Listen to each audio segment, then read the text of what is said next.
আসসালামু আলাইকুম। আমি মোহাম্মদ আকিব জাভেদ, জাহাঙ্গীরনগর বিশ্ববিদ্যালয়ে পড়তেছি। আজকের ভিডিওতে আমরা কথা বলবো একজন আদর্শ শিক্ষকের যেই ৫টা গুণ থাকা সবচেয়ে বেশি গুরুত্বপূর্ণ। একজন আদর্শ শিক্ষকের প্রথম যে গুণটা থাকা দরকার বলে আমি মনে করি, যেই জিনিসটা আমি শিখছি সেটা হচ্ছে যে ডিসিপ্লিন থাকা। জাহাঙ্গীরনগর বিশ্ববিদ্যালয়ে পড়ে আমি যে জিনিসটা দেখছি, জাহাঙ্গীরনগর বিশ্ববিদ্যালয়ের ম্যাক্সিমাম টিচাররা, বিশেষ করে আমার ডিপার্টমেন্টের আর কি, ওনারা টাইমলি ডিসিপ্লিন মেনটেন করে ক্লাসে আসে না, ক্লাস নিতে আসে না। এখন আপনি যদি আপনার স্টুডেন্টদেরকে ডিসিপ্লিন মেনটেন করে টাইমলি ক্লাস নিতে না আসেন, তাহলে স্টুডেন্টরা কিন্তু আপনাকে রেসপেক্ট করবে না। আর একজন মানুষ যাকে রেসপেক্ট করে না, তার থেকে কোনো জিনিস শিখতেও চায় না। আমি একটা পডকাস্টের মধ্যে দেখতেছিলাম, একটা লোক, উনি অনেক ভালো টিচার, তো উনি বলতেছে যে এই বিশ্ববিদ্যালয়ে পড়ায়, ওই বিশ্ববিদ্যালয়ে উনি 15 বছর ওই বিশ্ববিদ্যালয়ে টিচিং অবস্থায় উনি একদিনও 1 মিনিট লেট করে উনি ওনার ক্লাসে যায় নাই। আচ্ছা, উনি ওনার যে লেগাসিটা তৈরি করছে, উনি 5 বছর 10 বছর ধরে উনি হয় 5 মিনিট ক্লাসে আগে যায়, কখনো 5 মিনিট লেটে পড়াইতে যায় না। নেক্সট ইয়ারে যেই স্টুডেন্টগুলো আসবে তাদের কাছে তো অবশ্যই এই ইনফরমেশনটা যাবে যে এই স্যারটা, উনি ওনার ক্লাসে 10 বছর 15 বছর ধরে উনি এখনও একদিনও ওনার ক্লাসে লেট করে আসে নাই।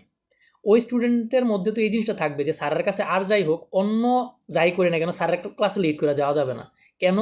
কারণ টিচারের ডিসিপ্লিনের কারণে, টিচারের ওই যে ডেডিকেশনটা, উনি 10 বছর 15 বছর ধরে যে উনি ক্লাস মিস দেয় না কখনো, উনি যে ক্লাসে কখনো লেটে যায় না, এই রিজনটার জন্য একটা স্টুডেন্ট ওনার বিহেভিয়ার দেখা, ওনার আচরণের কারণেই ওরা হচ্ছে আগে থেকে সতর্ক হয়ে যাবে, জাস্ট টাইমে ওরা হচ্ছে ক্লাসে যাবে।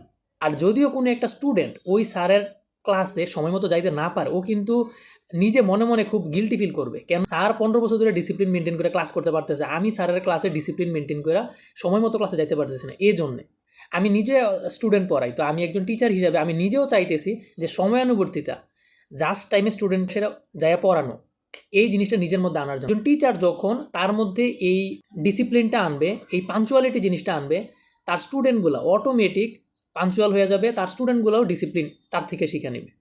একজন আদর্শ শিক্ষকের প্রথম যে গুণটা থাকা দরকার সেটা হচ্ছে যে পাঞ্চুয়ালিটি বা ডিসিপ্লিন আমরা বলতে পারি, সময় মতো ক্লাস নিতে আসা। সেকেন্ড যে জিনিসটা সেটা হচ্ছে যে অনেস্টি। অনেস্টি কোন সেন্সে?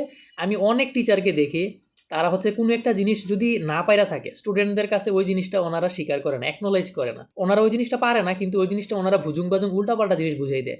এই জিনিসটা যখন করে, তখন ওই স্টুডেন্টরা কিন্তু নেক্সট টাইম, স্টুডেন্ট এই জিনিসটা বুঝে, প্লাস নেক্সট টাইম ওনারা হচ্ছে যে ট্রাস্ট করতে চায় না, মনে করে যে টিচার তো মাঝে মধ্যে ভুলভাল ভুজুং বাজুং দিয়ে বুঝ দেওয়া যায়। এই জিনিসটা করা আসলে ঠিক না। স্টুডেন্টদের সাথে অনেস্ট থাকলে হয় কি, আপনি একটা জিনিস পারতেছেন, আপনি একটা জিনিস পারবেন না পড়াইতে যে, এটাই স্বাভাবিক। আপনি যখন স্টুডেন্টকে বলবেন যে ভাই আমি তো এই জিনিসটা এখন পারতেছি না, আমি তোমাকে নেক্সট ক্লাসে আমি একটু দেখে এসে তোমাকে এই জিনিসটা বুঝিয়ে দিব, তাহলে ওর সাথে আপনার যেই বন্ডিংটা তৈরি হয়, ও আপনাকে বুঝে যে না, এটা স্যার পারতেছে না, নেক্সট ক্লাসে আমাকে বুঝিয়ে দেবে, সিম্পল। যখন আপনি এই কাজটা না করে আপনি উল্টাপাল্টা বুঝিয়ে দেন, ওর সাথে আপনি যখন অনেস্ট থাকেন না, তখনই হচ্ছে যে সমস্ত রকমের ঝামেলা তৈরি হয়। আপনি একজন ভালো টিচার কখনো মিথ্যা কথা বলে হইতে পারবেন না। আর যেই গুণটা থাকা দরকার সেই জিনিসটা হচ্ছে যে আপনি যেই সাবজেক্টটা পড়াইতেছেন ওই সাবজেক্ট সম্পর্কে আপনার ডিপ নলেজ থাকা। একটা মানুষের কনফিডেন্স, একটা মানুষের একটা পার্টিকুলার জিনিসে কনফিডেন্স থাকে কখন, কনফিডেন্স আসে কখন, একটা মানুষ কনফিডেন্স নিয়ে কখন কথা বলতে পারে, যখন ওই ফিল্ডটার সম্পর্কে, ওই পার্টিকুলার জিনিসটার সম্পর্কে তার ডিপ নলেজ থাকে। তখন হচ্ছে যে একটা মানুষের বলার ভঙ্গি, ওই জিনিসটা এক্সপ্রেস করার যে জিনিসটা, ওইটা থাকে অন্যরকম। আমি ম্যাথ পড়াই, এখন আমি ম্যাথ একটা স্টুডেন্টদেরকে যেইভাবে বুঝাইতে পারবো, আমাকে যদি আমার একটা স্টুডেন্ট বলে যে বাংলা দ্বিতীয় পত্র বোঝানোর জন্য বা বিজিএস বোঝানোর জন্য, আমি তো ওকে ওই রকম কনফিডেন্সের সাথে বুঝাইতে পারবো না যেরকম কনফিডেন্সের সাথে আমি হচ্ছে ওকে ম্যাথ, হায়ার ম্যাথ বুঝাইতে পারি। তো আপনি টিচার হিসেবে আপনি যার যেই ক্লাসটা নিতে যাচ্ছেন, আপনার কাছে বিনীত অনুরোধ থাকবে আপনি ওই জিনিসটা সম্পর্কে নিজে পড়াশোনা করে ডিপ নলেজ নিয়ে তারপরে পড়াইতে যাওয়ার জন্য। ম্যাক্সিমাম টিচাররাই আমরা কি করি, কোনো একটা জিনিস একটু একটু পারি, ওই জিনিসটা যাইয়া হচ্ছে যে আরেকজনকে বুঝাইতে যায়, তখন ওই জিনিসটা আসলে ভালো হয় না। যেই জিনিসটাতে আমরা দক্ষ, যে জিনিসটা আমাদের কাছে অনেক সহজ লাগে কিন্তু অন্য মানুষের কাছে মনে হয় এই জিনিসটা অনেক কঠিন, ওই জিনিসটাই যাইয়া পড়ানো উচিত। আপনি যেই সাবজেক্টটা পড়াইতেছেন ওই সাবজেক্টের উপর আপনার ডিপ নলেজ থাকার পাশাপাশি ওই নলেজটা আপনার স্টুডেন্ট রিয়েল লাইফে কোথায় অ্যাপ্লাই করবে, ওই জিনিসটা আপনি যখন তা আপনার স্টুডেন্টকে বলবেন, তাহলে হচ্ছে ওই জিনিসটা ওর শেখার প্রতি আরও বেশি ইন্টারেস্ট আসে আর কি। আর ফোর্থ যে জিনিসটা, যেই জিনিসটা আমরা সব টিচাররা ভুল করি, আমরা ম্যাক্সিমাম টিচাররা ভুল করি, আমি নিজে অনেক দিন ভুল করছি, সেটা হচ্ছে যে স্টুডেন্টদের কথাগুলো আমরা শুনি না।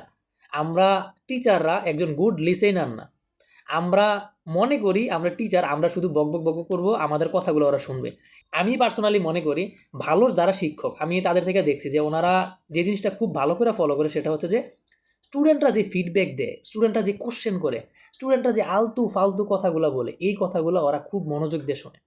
এই কথাগুলো শুই না, ওর হাব ভাব, ওর ভাবভঙ্গি দেখা টিচাররা, একজন ভালো টিচার বুঝার চেষ্টা করে যে আমার স্টুডেন্টরা কি আসলেই পড়াশোনাগুলো বুঝছে কিনা। আমি যে ওকে পড়াইলাম, ওর চেহারা দেখা এই জিনিসটা বুঝতে পারে। সো একজন ভালো টিচার, একজন ভালো লিসেইনার, আমি আবার বলি, একজন ভালো টিচার, একজন ভালো স্পিকার হওয়ার আগে উনি একজন ভালো লিসেইনার।